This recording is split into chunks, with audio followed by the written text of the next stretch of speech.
My brother was the golden child for 32 years, then cried at Christmas and demanded $15 million when they found out I was rich. My name's Sam. I'm 32, and for as long as I can remember, my family made it very clear who the chosen one was.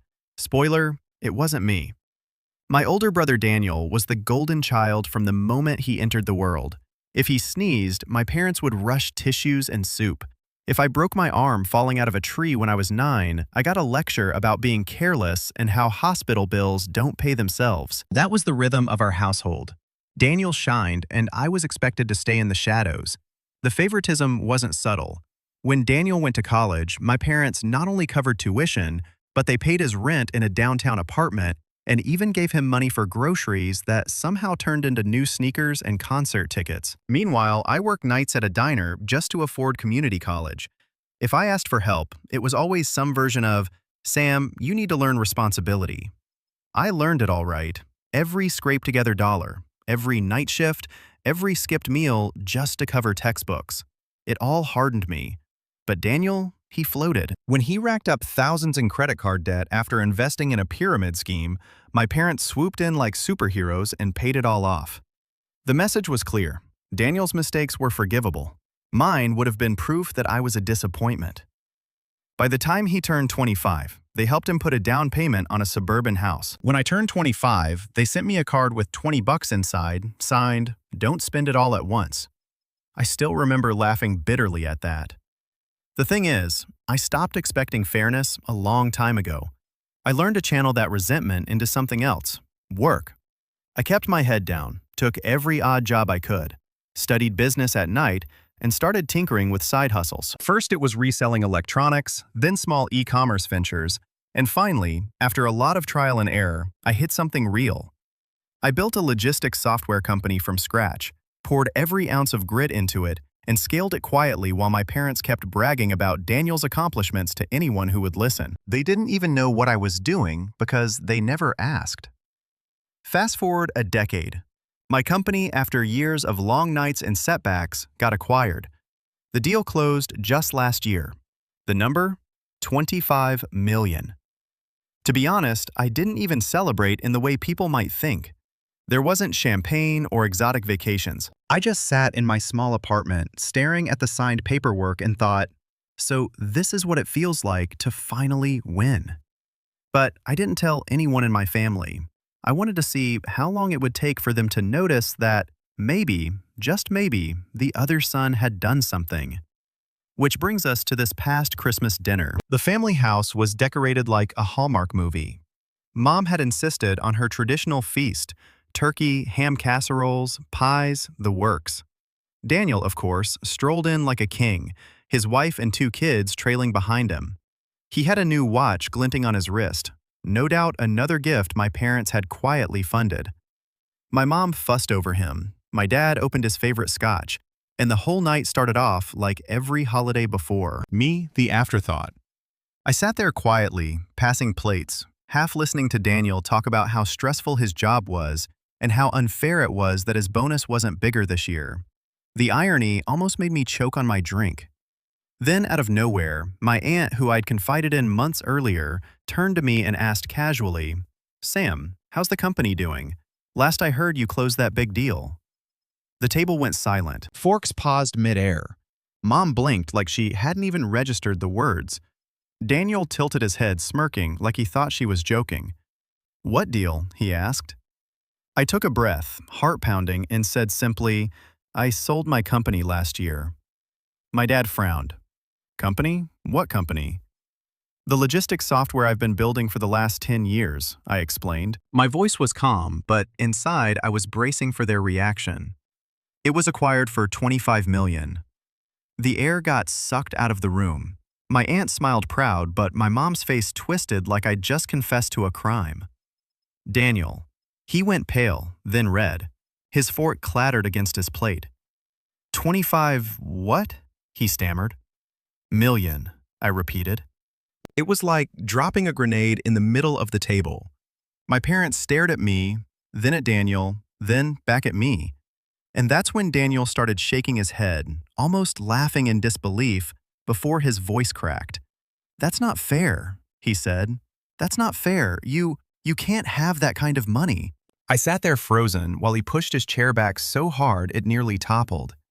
He stood up trembling and then, no exaggeration, he collapsed onto the floor sobbing. Full-on sobbing, like a child who'd been told Christmas was canceled. His wife rushed to him, confused, but he just kept crying. It's not fair. I've done everything, and he gets 25 million? And then came the words that would burn into my memory. You need to give me at least 15 million. I deserve it. I blinked, thinking I misheard. But before I could even respond, my mom slammed her hands on the table and screamed at me. You stole his future. You robbed your brother of what should have been his. How dare you keep this from us? The entire room descended into chaos. Daniel was on the floor, begging through tears. My mom was pointing at me like I'd committed a sin against the family. And my dad, he just sat there stunned, muttering under his breath. I didn't say another word. I just sat there, watching it unfold, feeling a strange mix of anger, vindication, and disbelief. For years, I'd been invisible, and now, the moment I wasn't, they were accusing me of theft for building something they never once cared about. That's when I realized this Christmas dinner wasn't just going to be another forgettable holiday. It was the beginning of something much, much bigger. And as my brother cried on the floor, demanding millions, I knew deep down I wasn't done yet. When I replay that Christmas dinner in my head, it's almost surreal. You'd think if your child suddenly revealed they'd managed to pull off something huge in life, something you never had to fund, never had to carry, never had to even acknowledge, you'd feel some pride. Even if you had complicated feelings, maybe you'd at least nod and say, well done. But that wasn't what I got, not even close. After the bomb dropped about the $25 million, the mood in the room shifted in a way I can't properly explain. You know those family gatherings where everyone's laughing and telling stories and the atmosphere feels warm and predictable? That all evaporated. The warmth was gone. My aunt, bless her heart, kept trying to lighten the air by making a joke about Sam being the secret millionaire, but nobody else laughed. My mom's face looked pinched, like she'd just bitten into something sour.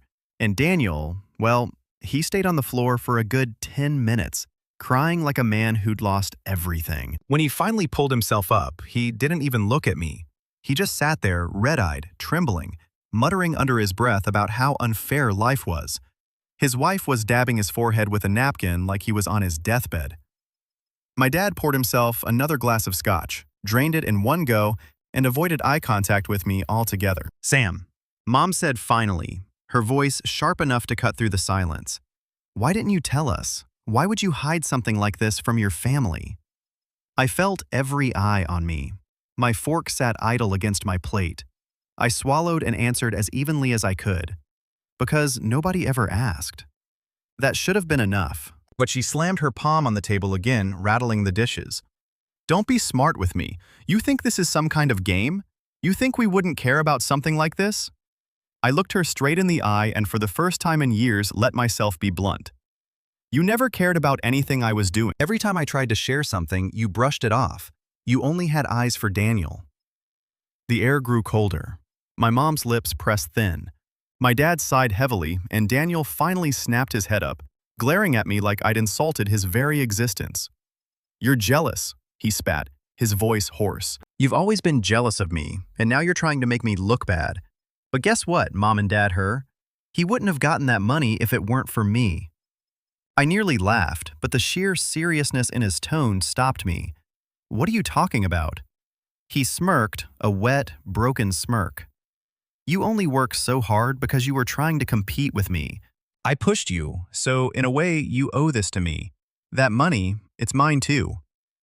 That was when Mom chimed in again, nodding furiously. He's right, Sam. Your brother inspired you, even if you don't realize it. He deserves a share. It's only fair. Fair, I echoed, my voice rising. Was it fair when you paid his rent while I was eating canned soup every night? Was it fair when you bought him a house and told me to be responsible? Was it fair when you erased his debts but let me drown in mine when I was starting out? You've done everything for him and nothing for me. And now, after I finally build something on my own, you want to call it his... My voice cracked on that last word, not from weakness, but from the sheer emotional weight of saying out loud what I bottled up for decades. Daniel slammed his fist on the table this time. I'm not asking for all of it, Sam. Just 15 million. You'll still have 10 left. That's more than enough for someone like you. Someone like me, I repeated slowly. Yes, Mom hissed. Someone who wouldn't even have made it this far without this family's influence. I stared at her in disbelief. What influence? You didn't help me with anything. You didn't even know what I was doing. But she doubled down, leaning forward, her eyes burning. You grew up in this house. We gave you food, a roof, and education. You owe everything to us, and to your brother. If you think otherwise, you're ungrateful. Ungrateful. That word hit harder than I expected. I'd worked 3 jobs at once, slept in my car some nights when rent was too high, skipped doctor visits because I couldn't afford them, and they had the nerve to call me ungrateful. At this point, my aunt finally snapped. Are you all hearing yourselves? Sam worked his tail off for years, and none of you even cared enough to notice. Now that he's successful, suddenly you're entitled to his money. It's disgusting. My mom whipped her head toward her eyes, flashing. Stay out of this, Margaret. You've always been jealous of our family. Jealous? My aunt scoffed. Of what? Watching you spoil one child rotten while ignoring the other? The room felt like a battlefield now. Daniel's kids were whisked away upstairs by his wife, who looked like she wanted nothing more than to vanish. My dad kept drinking, silent, but his silence spoke volumes. It was consent to the madness as far as I was concerned. Dinner was abandoned. Plates sat half full, gravy congealing, wine glasses untouched. Daniel was muttering under his breath again, this time about how he was owed the money and how he'd never forgive me if I didn't share. My mom alternated between glaring at me and patting his shoulder like he was the victim of some great injustice. Then came the kicker. My mom leaned close across the table and whispered harshly, though loud enough for everyone to hear. If you don't give your brother what he deserves, you'll tear this family apart. Do you really want to be responsible for that? The manipulation was so blatant, it almost made me laugh. But I didn't. I just sat back, folded my arms, and said nothing. My silence seemed to infuriate her even more. Over the next hour, the pressure only grew. My mom kept circling back, asking how I could live with myself if Daniel struggled while I hoarded money. Daniel sulked in the corner like a child denied dessert, occasionally throwing in passive-aggressive comments like, "Enjoy your millions while your family starves." The man literally had a house and a steady job. He wasn't starving. My dad, he finally muttered one sentence all night. "Maybe you should just give him something, Sam. Keep the peace." That was the moment I realized just how deep the favoritism ran. Even in the face of logic, even with the truth laid bare, they still chose him. Always him. When I finally got up to leave, Mom tried one last tactic. She grabbed my wrist at the door and said, "Think about what's right, Sam. Your brother's future depends on you now. Don't be selfish." I pulled my arm free, looked her straight in the eyes, and said, "For once in my life, I'm going to be selfish." And I walked out into the cold December night, heart pounding, ears ringing with everything I'd just heard. But the story didn't end there. That Christmas dinner was only the beginning. The fallout in the days that followed made everything much, much worse. I didn't sleep that night. After Christmas dinner, I lay in bed staring at the ceiling, my mind replaying every word my family had hurled at me like a broken record. My brother sobbing on the floor, demanding $15 million like it was his birthright. My mother screaming that I stole his future. My father's one contribution, a weary suggestion that I just give in to keep the peace. The longer I thought about it, the more surreal it felt.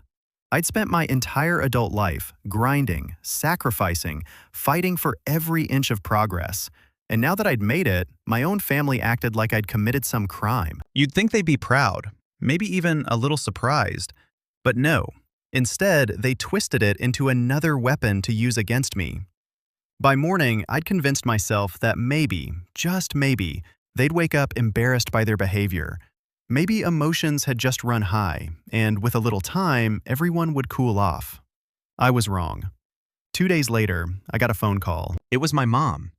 No hello, no how are you, just straight to the point. Have you thought about what we said? She asked. I knew exactly what she meant. About what? I replied, feigning ignorance. Don't play dumb, Sam. Your brother is under tremendous stress. He hasn't slept. He feels betrayed. We've always taught you family comes first, and this is your chance to prove you believe that. My grip on the phone tightened. So let me get this straight. You expect me to hand over $15 million just because Daniel cried about it? You make it sound so crude, she said sharply. We're not asking for the world, just enough so Daniel can feel secure. He's always carried this family on his back, Sam. He's earned it.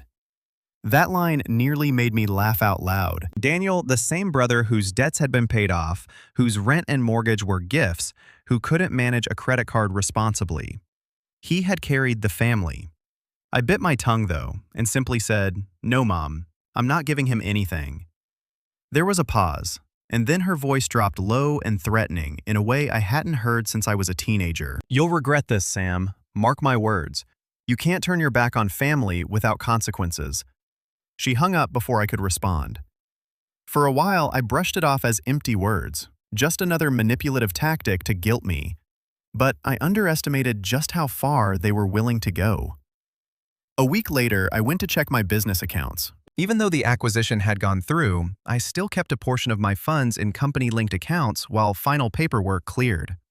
I logged in and froze.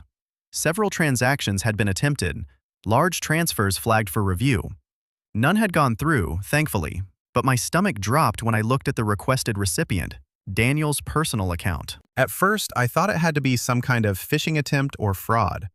But when I contacted the bank, they told me the request had been made using security information that only someone very close to me could have known. And that's when it clicked. My brother, or worse, my parents, had tried to access my funds. I remember sitting in my office chair, hands trembling, feeling my face flush with heat. This wasn't entitlement anymore. This wasn't just words at a dinner table. This was theft, an active attempt to rob me of what I had worked for. And if the bank hadn't flagged it, I could have lost millions. I called my mom immediately. She picked up on the second ring. Did you or Daniel try to access my accounts? I demanded. Her silence was answer enough. Then she said, cool as ice, we were just making sure things were allocated fairly. Allocated fairly? I snapped. That's not your money. You had no right, none, to even touch it. Don't raise your voice at me, she said, her tone sharp and commanding. We did what needed to be done. Daniel is family. He deserves his share, and if you won't do the right thing, then we will. I couldn't believe what I was hearing. My own mother was openly admitting to trying to steal from me, and she said it as if she were discussing the weather. You realize this is illegal, right? I said, my voice shaking with fury. You could go to prison for this. You wouldn't put your own family in prison, she said smugly. Besides, who would believe you? You've always been bitter, always tried to paint yourself as the victim. If it comes down to it, we'll make sure everyone knows how selfish you really are.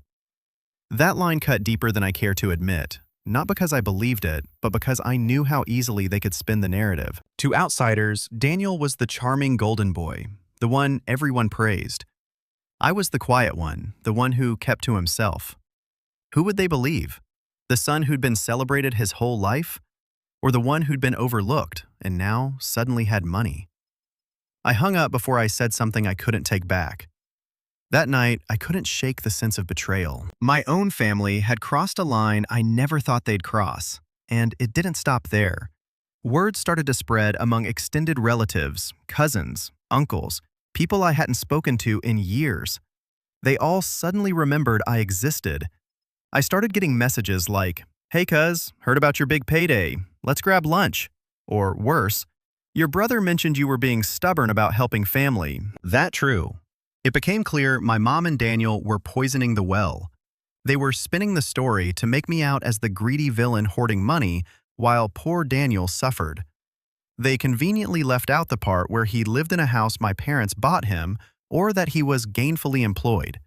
To hear them tell it, Daniel was practically destitute and I was a miser sitting on a pile of gold. The worst blow came when I showed up at my parents' house unannounced a few days later, desperate to confront them face to face. I wanted to look them in the eyes and ask how they could justify stabbing me in the back like this. When I pulled into the driveway, though, something caught my eye. A brand new luxury car parked out front. I didn't recognize it, but the license plate frame still had the dealership's name on it. Inside, sitting at the table, was Daniel, grinning ear to ear, jangling the keys. "Nice ride, huh?" he said, smirking. "Figured I deserved to treat myself." My blood ran cold. "How did you pay for that?" I asked slowly. He leaned back in his chair, stretching like a cat who'd just eaten a canary. "Family takes care of each other. Mom and Dad knew you'd come around eventually, so they helped me get a head start." My gaze snapped to my parents. Mom crossed her arms defiant. Dad wouldn't look me in the eye. "You used my money, didn't you?" I asked, voice trembling. Mom didn't flinch. "Consider it in advance. You'll understand one day." That was it, the breaking point. It wasn't just about the money anymore. It was about trust, respect, basic decency. They had taken what was mine without permission, justified it in their twisted way, and expected me to swallow it. I stood there, fists clenched, heart hammering, staring at the people I once called family. And in that moment, I knew something inside me had shattered. There was no going back. What they didn't know was that while they were busy betraying me, I was already thinking several moves ahead. I remember standing in that dining room, the keys to Daniel's brand new car glinting in his hand like some trophy he didn't earn. My parents glaring at me as if I were the criminal. My chest felt tight, like I couldn't get a full breath. That moment wasn't just betrayal, it was a breaking point. Something inside me snapped. But instead of rage, what washed over me was a deep, suffocating hollowness. I didn't shout, I didn't argue. I just turned around and walked out of the house. My footsteps felt heavy, like I was dragging a chain behind me. When I got to my car, I sat in the driver's seat with my hands on the steering wheel, staring at the front of the house. All the memories from my childhood rushed back. The nights I'd done homework alone in my room, while my parents cheered at Daniel's football games. The birthdays they'd forgotten until dinner time. The excuses they'd made whenever I asked for help. And now, even after everything, after finally carving out a life of my own, they had the audacity to steal from me and call it fair. I drove home in silence the winter night, pressing against the windows. My apartment felt colder than usual when I stepped inside. I didn't bother turning on the lights. I just collapsed on the couch and sat in the dark, staring at nothing. For the first time in years, I felt truly defeated. The following weeks blurred together. I stopped answering phone calls from my parents. Every time I saw their names light up my phone, my stomach turned. My brother left smug little voicemails, his tone dripping with fake concern. "Hey, Sammy, just checking in. Look, I know you're upset, but you can't hold on to that money forever. Family shares, you know?" He said it as if he was the reasonable one, as if I were the problem. I avoided extended family too. The whispers were already circulating. My cousin messaged me out of the blue with, "Dude, why are you being so cold? Daniel says you're refusing to help the family after everything your parents did for you." That line hit me harder than it should have. After everything they did for me, what exactly was that? A roof over my head when I was a child? A few meals? Meanwhile, Daniel got houses, tuition bailouts, cars. I didn't bother replying. Work, which used to be my escape, didn't even feel like a refuge anymore. Every email I opened, every investor call I joined, was tainted by this knowing thought. What if they try again? What if they come after me in court? Could they manipulate the narrative enough to make it look like I owed them? I double-checked every account, every legal document, adding extra layers of security. I barely slept. The exhaustion ate me. I stopped going out. I stopped seeing friends. I didn't tell anyone what was happening because, frankly, I was embarrassed. Who wants to admit that their own family would stoop so low? It felt humiliating, like I was the butt of some cruel cosmic joke. One night, around 2 o'clock in the morning, I found myself sitting at my kitchen table with a notebook writing down everything. Every slight, every instance of favoritism, every betrayal. It was messy at first, just scribbles, but then it turned into something more organized, almost like a case file. Part of me was trying to make sense of it, to see the pattern clearly. Another part of me, though, I wouldn't admit it yet, was quietly planning. The lowest moment came when I bumped into an old friend Josh at a cafe. He hadn't heard the family gossip yet. We chatted, caught up, and then he asked, "So, how's your family doing?" I froze. My mouth went dry. For a second, I almost said good out of habit, but instead I just muttered, complicated. Josh smiled sympathetically and said, "Yeah, families are messy sometimes, but at the end of the day, they're all we've got, right?" I nodded, but inside I wanted to scream. The truth was, I felt like I didn't have a family anymore. They'd chosen greed over me again and again, and now they'd taken it to a level I couldn't forgive. That night, back in my apartment, I realized I was mourning them. Mourning parents who never really saw me. Mourning a brother who treated me like a rival instead of kin. Mourning the idea of a family I never truly had. It was grief, plain and simple, but it came with a strange clarity. If they wanted to see me as the selfish villain, fine. If they wanted to call me ungrateful, fine. I wasn't going to keep breaking myself to prove otherwise. But I also wasn't going to let them strip away what I built. Slowly, I started taking small steps. I contacted a lawyer I trusted, explained everything. Every attempt at accessing my accounts, every manipulative demand, every theft. He listened carefully, then leaned forward and said, "Sam, you need to protect yourself legally, financially, and personally." So I did. I started moving assets into trusts they couldn't touch. I updated passwords, locked down accounts, installed extra verification layers. I even drafted documents that would make it impossible for them to lay claim to anything if I were gone. It was tedious, draining, and heartbreaking to even think about, but it gave me a flicker of control in a situation where I'd felt powerless. Emotionally, though, I was still at rock bottom. I stopped celebrating small wins. I stopped cooking. I lost weight. My apartment became cluttered, dishes stacking up, laundry undone. Some mornings I didn't even want to get out of bed. My brother's smug face haunted me. My mother's shrill accusations echoed in my head. My father's silence weighed on me like a stone. But beneath all that despair, a quiet ember started to burn. It was small at first, fragile, but it was there. Every time I thought about the luxury car in Daniel's driveway, that ember glowed hotter.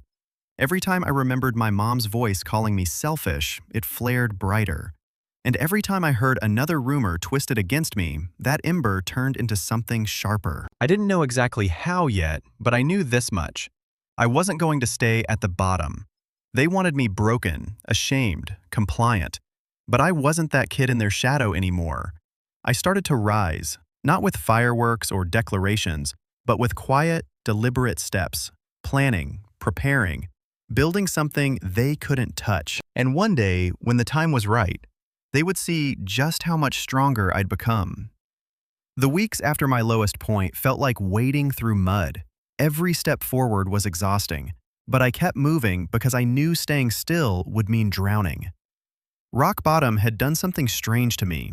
It stripped me of illusions. I no longer hoped my parents would suddenly wake up and see me. No longer wished Daniel might one day respect me. That fantasy was dead. What was left was clarity. I had built something on my own, and now I needed to protect it, expand it, and let that become the life I leaned on, not them. At first, the rise wasn't dramatic. It was small things. I forced myself back into routine. Morning runs, even when I didn't feel like it. Cooking proper meals instead of living off takeout. Scheduling regular calls with my lawyer and accountant. I started therapy too, which I'd resisted for years.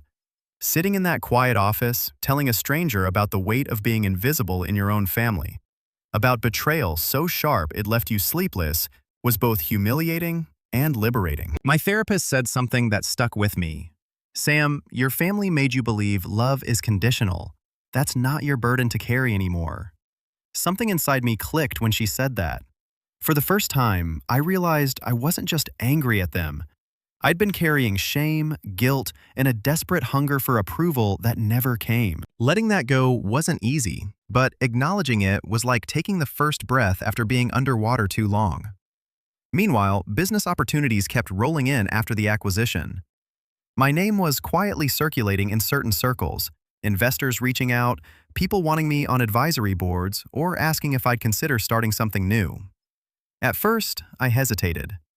I was still licking my wounds. But eventually, I said yes to a few projects that sparked real excitement in me. One of those projects was a mentorship program for young entrepreneurs. I partnered with a nonprofit that helped kids from underprivileged backgrounds learn business basics. Standing in a classroom full of teenagers, telling them about how I'd work nights in a diner and failed more times than I could count before hitting success, I felt something I hadn't in a long time: purpose. These kids listened. They asked questions. They saw me. And unlike my family, they didn't look at me with jealousy or entitlement, but with respect. That fueled me. Slowly, I rebuilt my confidence. Financially, I grew smarter too. My lawyer helped me create multiple trust structures and shell companies, layers upon layers that not only protected my assets, but also ensured transparency for regulators. I wasn't just guarding against my family anymore. I was future-proofing everything. My accountant joked that Daniel could hire the best lawyers in the world and still never untangle the web. That gave me peace of mind, but it also gave me freedom. With less fear of being blindsided, I started taking calculated risks again. I invested in a logistics startup run by two brilliant engineers out of Chicago. I quietly bought into a commercial property that was undervalued but sat in the path of a new development project. I even dipped into the tech space again, not as the face of a company this time, but as the silent power behind it. The funny thing about success is that it snowballs. Once people know you've pulled off one big win, doors start opening everywhere. I went from being the ignored son to the guy people sought out for advice. And the more I said yes to the right opportunities, the more leverage I gained. On a personal level, I started traveling. At first, it felt indulgent, something Daniel or my parents would sneer at. But I realized I wasn't doing it to flaunt wealth. I was doing it to breathe. I spent weeks in Japan, wandering through Kyoto temples, journaling in quiet gardens. I hiked in Patagonia, something I dreamed about for years but never thought I'd have the time or money for. I even took cooking classes in Italy, learning how to make pasta from scratch. Every trip felt like reclaiming pieces of myself I'd been too scared to embrace. I also reconnected with old friends I drifted from. Some were surprised by my success, but most were just happy to see me doing well. Unlike my family, they didn't demand a cut. They wanted to share stories, laugh about the past, and dream about the future. Those friendships reminded me what real connection looked like, something my family could never give me. Meanwhile, my parents and Daniel didn't back down. They kept spreading their narrative. I heard from more distant relatives who messaged me with thinly veiled judgment. It must be nice to have all that money and not share with your family. One even said, "Your mom told me you've changed since the deal. You're too proud now." At first, those words stung, but then I realized, let them talk. Their gossip was powerless against the reality of what I was building. Every lie they told, every manipulation they spread, only highlighted how little control they had over me anymore. And then something shifted. A mutual friend of Daniel's, someone who'd always been in his corner, reached out to me privately. "Sam," he said, "I know your brother's been bad-mouthing you, but honestly, people are starting to see through it. He complains too much. Everyone knows he's had everything handed to him, and now that you've made it, he just looks bitter. Be careful, but people are on your side more than you think." That moment was like a crack in the dam. For years, the narrative had always favored Daniel, but now people were starting to notice the truth. The golden child's shine was fading, and the shadows he'd thrown over me were lifting.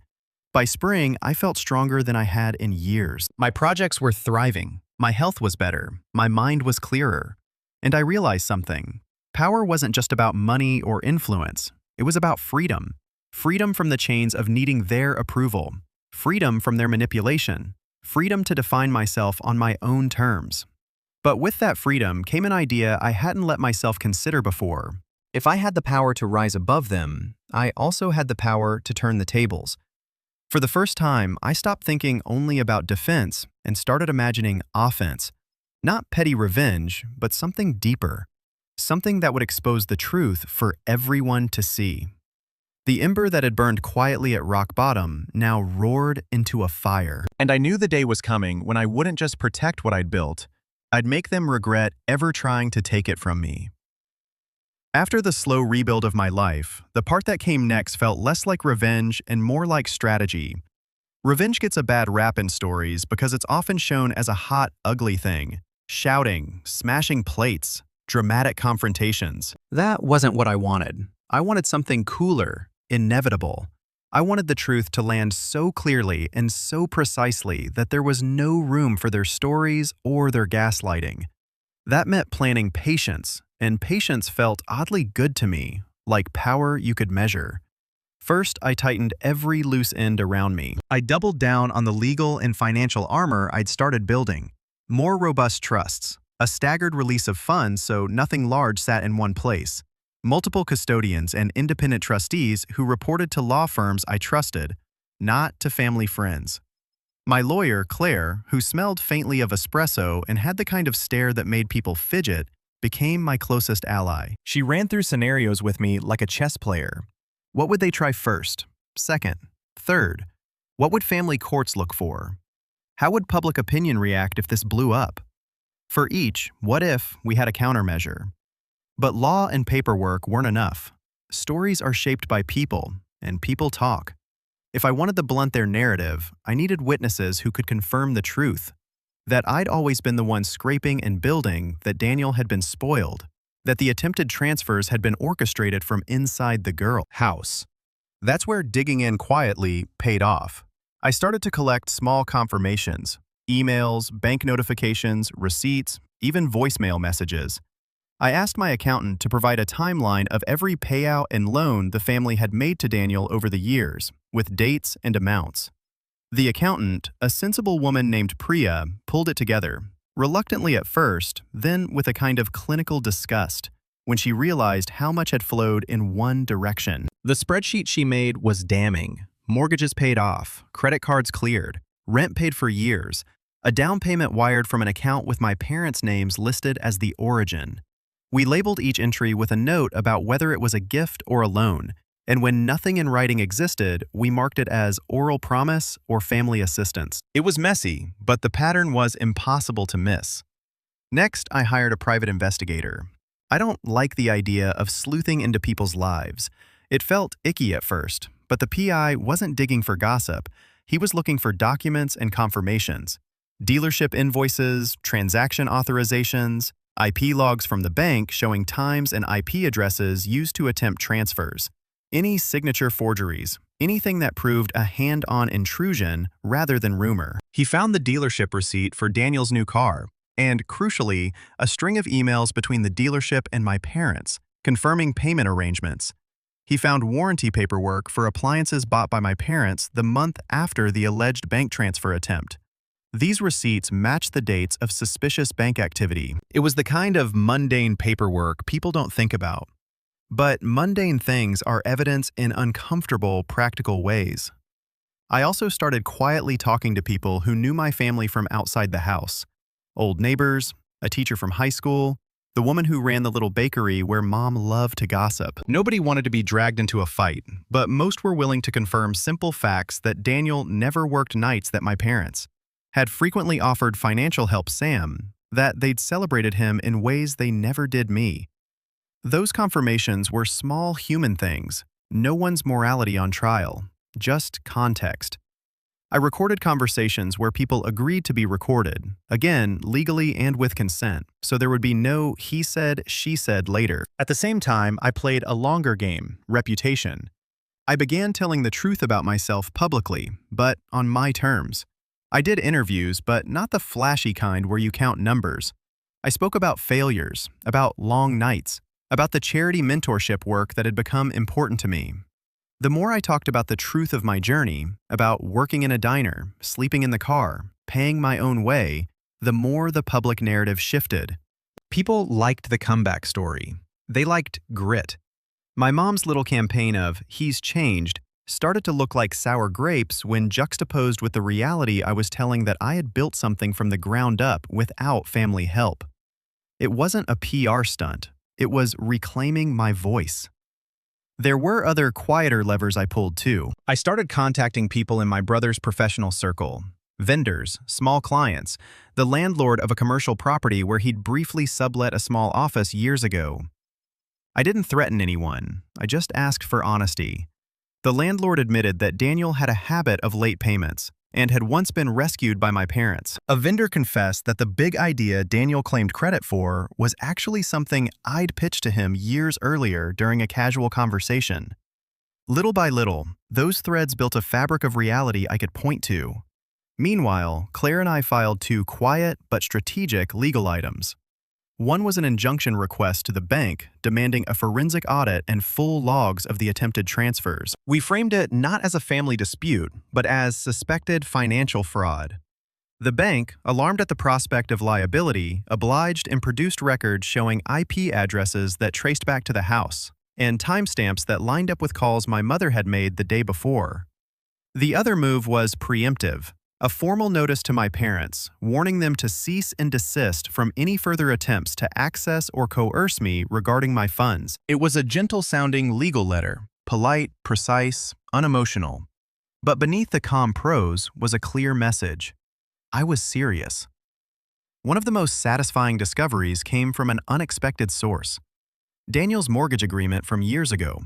In the small print, there had been a guarantor clause that my parents had used as collateral. They'd signed as guarantors for a family reasons, which is how the house purchase had been funded initially. But in the fine print was language that, under certain circumstances, allowed the guarantors to claim reimbursement if the borrower defaulted. It was a messy, morally questionable provision, essentially a backdoor that let them later classify funds as advances to themselves rather than gifts to Daniel. Claire's eyebrows shot up when she read it. "They've been cleaning their tracks," she said softly. "But that actually helps you." It was a weird sort of victory to find evidence that their careful bookkeeping could be used against them. I also began to quietly tip the scales of public perception in ways I couldn't have predicted. A former colleague of mine, someone who'd left the startup world to become a reporter, reached out after one of my public talks. "There's a story here," he said. "Not a smear, but a human piece about family dynamics and wealth, how success changes relationships. If you're ever ready, I'd like to profile you." I hemmed and hawed.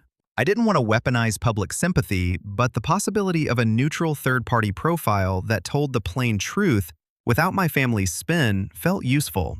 It could be the kind of article that tilted conversations at family gatherings and among relatives who were on the fence.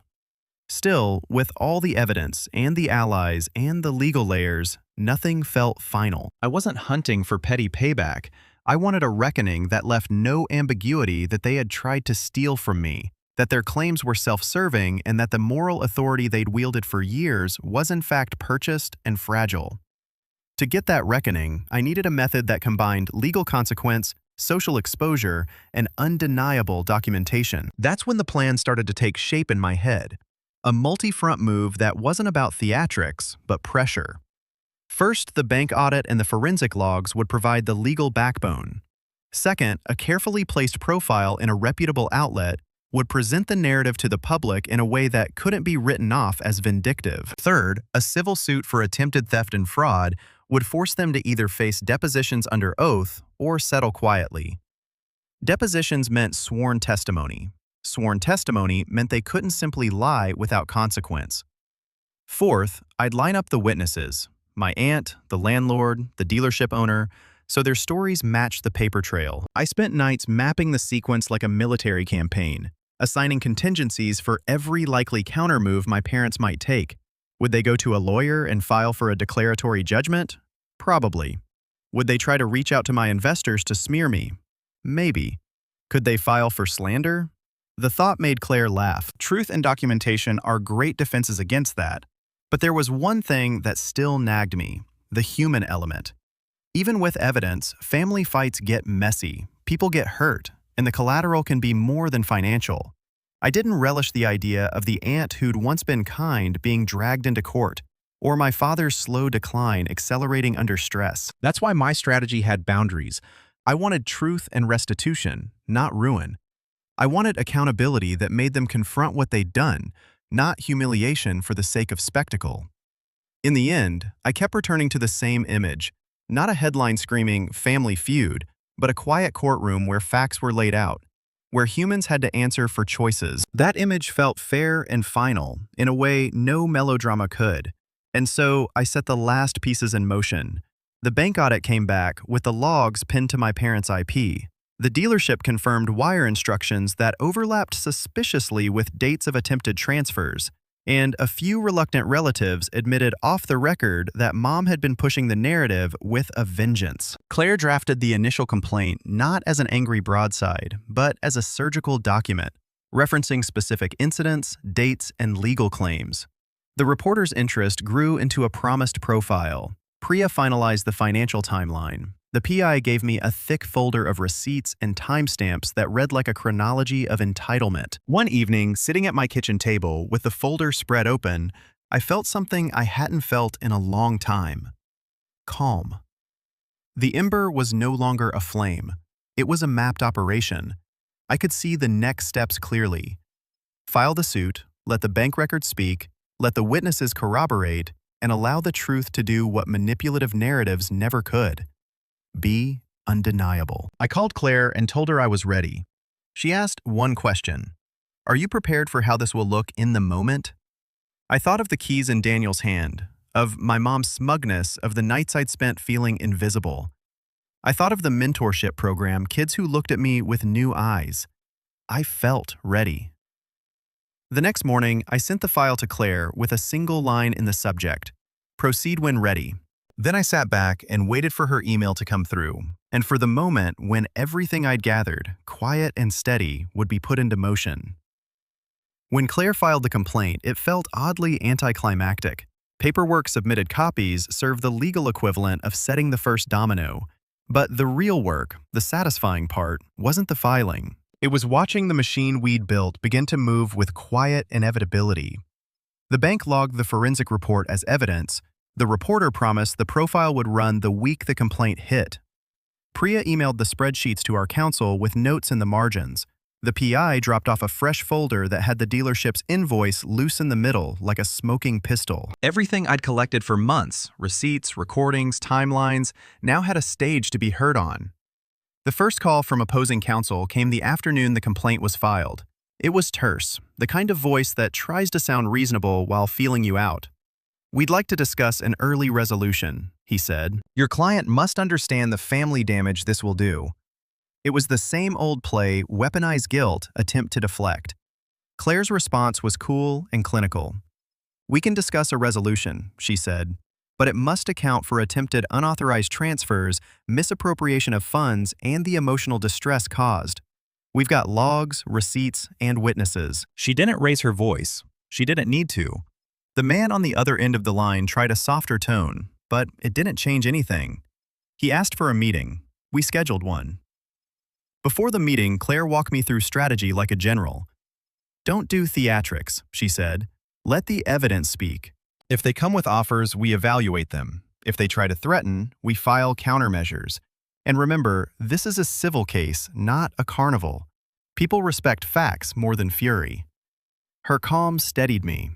For the first time since the keys in Daniel's hand, I felt like I was not simply reacting, but directing. The meeting took place in a small conference room with a glass wall that made everything feel visible, intentionally so. Opposing counsel brought one of their own, a woman known for shepherding delicate family disputes into settlements. My parents showed up with Daniel, perched beside them like a wounded animal, who still believed himself entitled to comfort. Their faces had that brittle composure of people who want to appear reasonable in front of strangers. Mom kept trying to meet my gaze and failing. Dad avoided my eyes entirely. Daniel kept clearing his throat. We sat down. The lawyer for my parents opened with a plea for family unity and a vague threat about the pain public litigation can cause.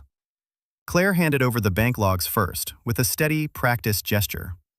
The room grew quiet as the auditor's timestamps and IP addresses scrolled across the lawyer's tablet. Claire explained succinctly that the attempted transfers had originated from an IP address registered to their home, and that dealership wires coincided with calls placed from the same numbers.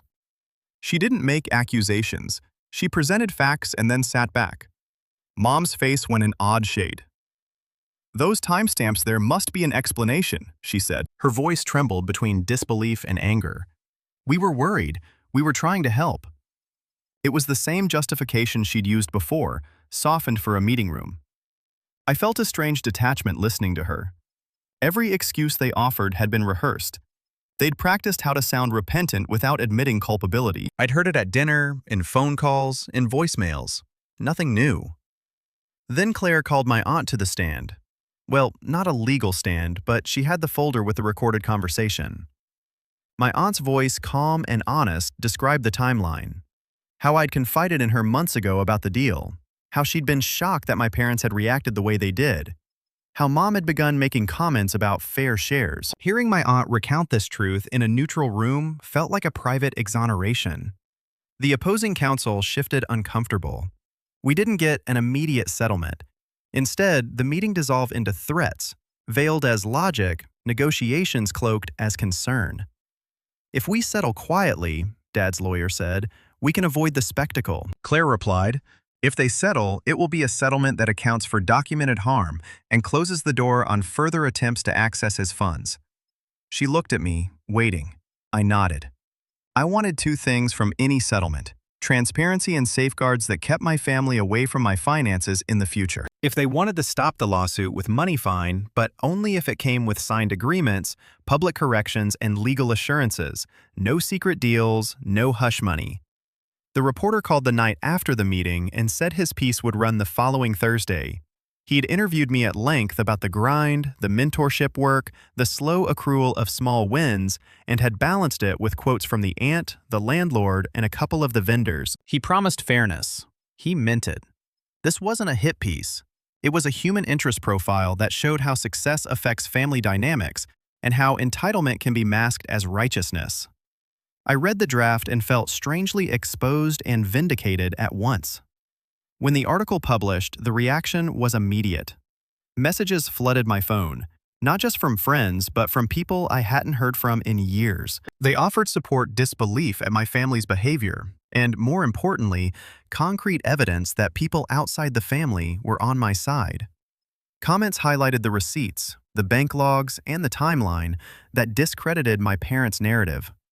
The press isn't magic, but the combination of clinical evidence and human storytelling shifts opinion in ways cold facts alone don't. The piece gave people a lens through which to view the things that had always seemed family business, and that lens was not flattering to my parents. Then the depositions began. That part felt like walking into a very dry, very controlled storm. Each family member was required to sworn testimony. Depositions are surgical. They cut away the drama and examine the tissue of truth. I sat in an adjacent room while Claire guided the process, watching through a one-way glass as my parents answered questions. Opposing counsel tried to frame my actions as sudden cruelty, but the documents told a more precise story. The PI's receipts sat on the table like small, undeniable facts. The dealership invoiced the IP, logs the mortgage guarantor clause. Every time a question required a factual answer, the evidence bent the light toward the truth. I'd always imagined that, if it came to a legal showdown, I'd be exhausted by the rhetoric, that the emotional cost would be unbearable. But the opposite happened. There was something strangely cleansing about sworn testimony. Under oath, words mattered. Lies had consequences. The idea of my mother and brother being forced to answer specific questions about dates, phone calls, and payments made me feel less like a victim and more like an arbiter of truth. During one deposition, something unexpected happened. Opposing counsel trying to undermine my aunt's credibility asked about a long-ago family dispute that had nothing to do with the case. It was a cheap tactic to paint her as biased.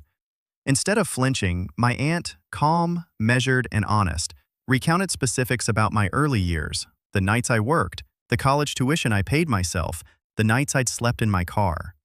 Her words landed like stones. People in that room shifted. The air changed. It was one of those moments where the cumulative weight of small truths suddenly became impossible to ignore. Outside the legal theater, everything else tightened. My parents' friends started to distance themselves. Invitations to family events dried up.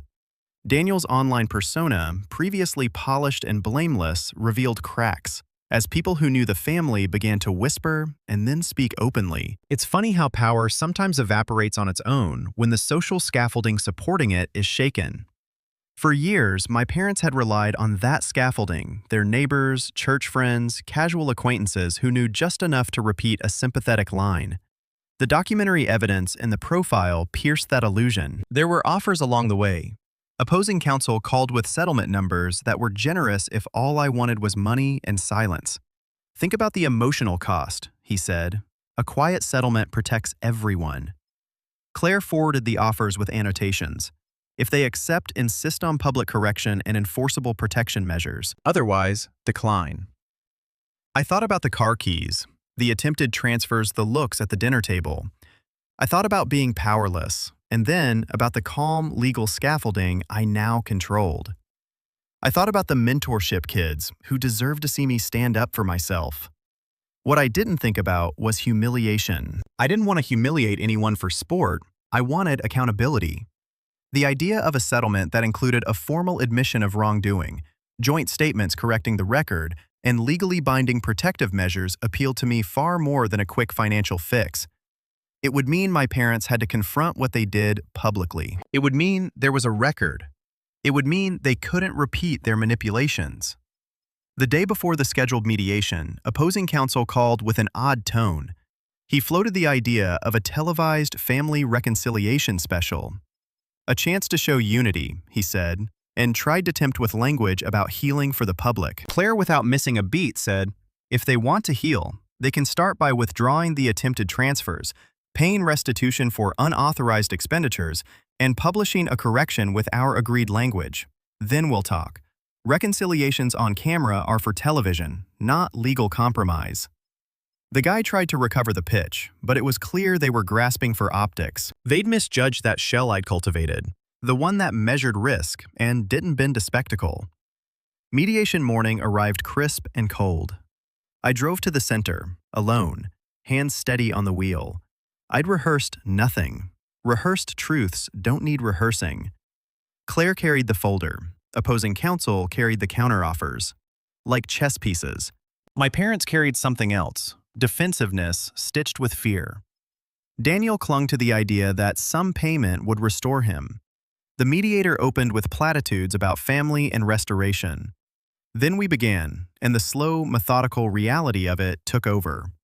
Each time my parents' lawyer tried to reframe an incident as a misunderstanding, Claire produced a date-stamped email, a bank report, a dealership invoice. The mediator's face, neutral at first, grew increasingly concerned as the timeline unfolded.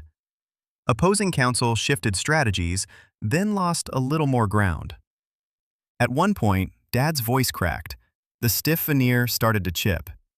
Mom tried to maintain control, but a question about the source of the dealership wire made her hands tremble. Daniel, who'd been leaning on the idea of entitlement like a crutch, suddenly looked small.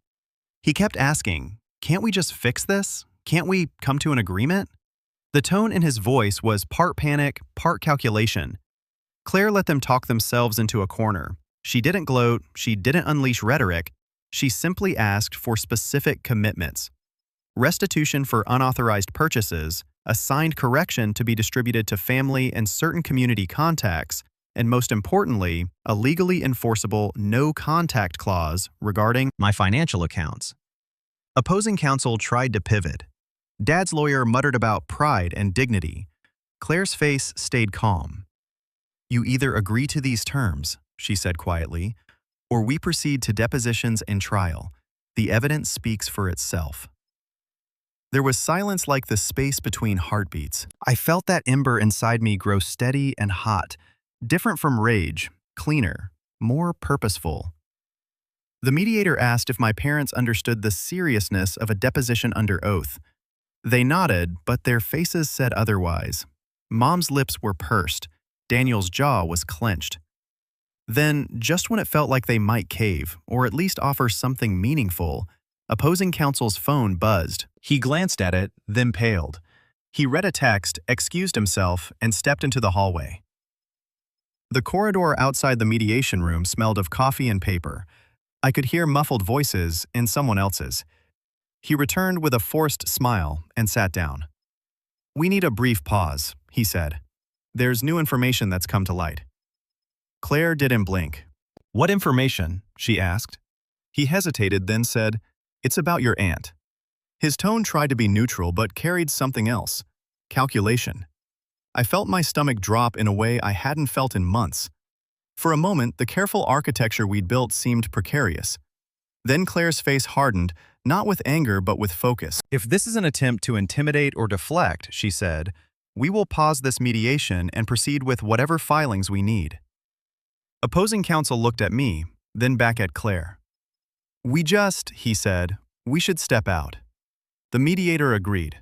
The room emptied, leaving me and Claire alone for a second. She looked at me with an unreadable expression. "Whatever they bring," she said quietly, "we'll handle it. Don't react, wait." I breathed in slow and steady, and as the hallway filled with the murmurs of lawyers, I realized this was the true test. Would I let them drag more people into this labyrinth to protect their story? Or would I stand firm and let the evidence do its work? The pause stretched on, like the quiet before a storm. I didn't know what the text said, who it implicated, or how far they'd be willing to go to deflect responsibility. But I knew this: I'd come too far to be startled into surrender. And at that exact moment, right as the mediator returned and the room refilled with cautious faces, the door at the back of the conference room opened, and someone stepped in with a folder that made opposing counsel's smile slip. The folder that the opposing counsel's assistant carried in was slim but heavy with implication. I felt my chest tighten for a moment. Was this some desperate attempt to sling mud to drag my aunt or another witness through the dirt in order to save face? Claire didn't flinch, though. She leaned back, arms crossed, and waited. The mediator asked the assistant to explain. The man cleared his throat and set the folder down. "This," he said, "is a statement from the bank confirming the attempted transfers originated from the defendant's home IP address, and that both parents' personal devices were used in login attempts. The dealership has also confirmed, in writing, that funds for the vehicle came directly from their joint account, not from any loan or third party." The room went still. I caught my mother's face first. Her skin went pale, lips, thin eyes darting to Dad. He stared down at the table like it might open and swallow him. Daniel shifted in his seat, fidgeting, trying to look confused, but his eyes betrayed him. Wide, panicked, cornered. Claire slid the folder toward herself and glanced over the pages with the cool detachment of someone who already knew what was inside. Then she looked up and said simply, "That corroborates everything we've claimed. Thank you." The mediator turned to my parents. "Do you contest this evidence?" My mother opened her mouth, closed it, then opened it again. The words that came out were thin, desperate. We were just trying to ensure fairness. We didn't mean..." "Intent does not change the action." Claire interrupted softly. Her voice wasn't cruel. It was final. The mediator leaned back in his chair. "At this point, the record is clear. Unauthorized access attempts were made. Misappropriated funds were spent. The bank and dealership have confirmed. The only question left is how you wish to resolve this before trial." Daniel slammed his palm on the table. "This is ridiculous. He's my brother. He has $25 million and he can't even give me 15? Do you know how humiliating this is for me? Everyone thinks I'm..." His voice cracked tears, threatening. "I deserve it. I deserve it." I stared at him. For years, I'd envied him, hated the golden glow around him. But now, all I saw was a man-child stripped of the scaffolding my parents had built for him, thrashing because reality didn't bend the way it always had. For the first time, I didn't feel envy. I felt pity. The mediator held up his hand. "This isn't about who deserves what. This is about facts. Mr. Sam has brought evidence of theft and misrepresentation. Unless you wish to proceed to trial, I suggest you listen carefully to the terms." Claire slid a typed page across the table. "Our terms remain the same. Restitution for the unauthorized purchases, a written and notarized statement admitting fault and retracting defamatory claims, and a binding agreement prohibiting any future contact with Mr. Sam's financial institutions or accounts. Any violation of that agreement will result in immediate legal action." My mother's hands trembled as she read. You want us to sign something that says we stole from our own son? Do you have any idea what that would do to our reputation? Claire's gaze didn't waver. Your reputation is already in jeopardy. Signing this shows accountability. Refusing means trial depositions and likely public exposure of everything you've done. For a long moment, no one spoke. The only sound was Daniel's shaky breathing and the faint shuffle of paper. Then, finally, my father whispered, "We can't win this." My mother snapped her head toward him, horrified. "Don't you dare." But he cut her off. "It's over. We're not dragging this into court." The mediator nodded gravely. "Do you agree to the terms, then?" Silence stretched heavy and suffocating. My mother's eyes met mine for the first time all day. Her glare wasn't just anger, it was betrayal, the kind she believed belonged to me. But behind it, I saw something else. Fear. She signed first. Her hand shook, but she signed. My father followed, quiet, resigned. Then the paper slid toward Daniel. He stared at it like it was poison. "I'm not signing that. I didn't do anything wrong. This is between you and them. I was promised." Claire's voice sliced in. "Your name is on the attempted transfer logs. The bank confirmed it. If you'd like to proceed to trial, we can amend the complaint to include you individually. Do you want that, Mr. Daniel?" He froze. His lips parted, then closed. Finally, with a trembling hand, he scrawled his name. And just like that, the weight shifted. The mediator confirmed the agreement. The documents were collected, sealed, filed. It was over. Not with shouting or slamming doors, but with ink drying on paper that couldn't be undone.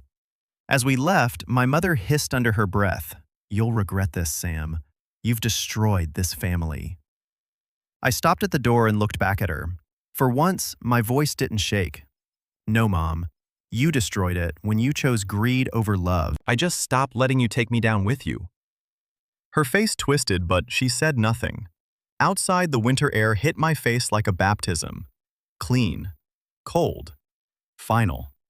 Claire walked beside me, quiet, professional, but I could see the flicker of a smile at the edge of her mouth. That night, I sat alone in my apartment, looking at the stack of papers Claire had given me. Copies of the signed admissions, the protections, the restitution agreement. My phone buzzed non-stop, with messages, support from friends, relief from my aunt, even silence from relatives who had once sided with my parents. For the first time, I didn't feel like I was fighting uphill. I felt steady. I felt free. Daniel sold the luxury car within a month to cover part of the restitution. My parents retreated from social circles, their endless narrative about me unraveling under the weight of their own signatures. The golden glow around Daniel dimmed until it was nothing but dust. And me, I kept building, kept mentoring, kept living. Not for revenge anymore, but for myself. The fallout didn't leave me bitter. It left me lighter. Because I finally understood something. Family isn't who shares your blood. It's who respects your soul. And as I locked away the final folder of evidence in a drawer, I whispered to myself the truth that had carried me through every betrayal, every sleepless night, every bitter meal in silence. They wanted my future, but it was never theirs to take.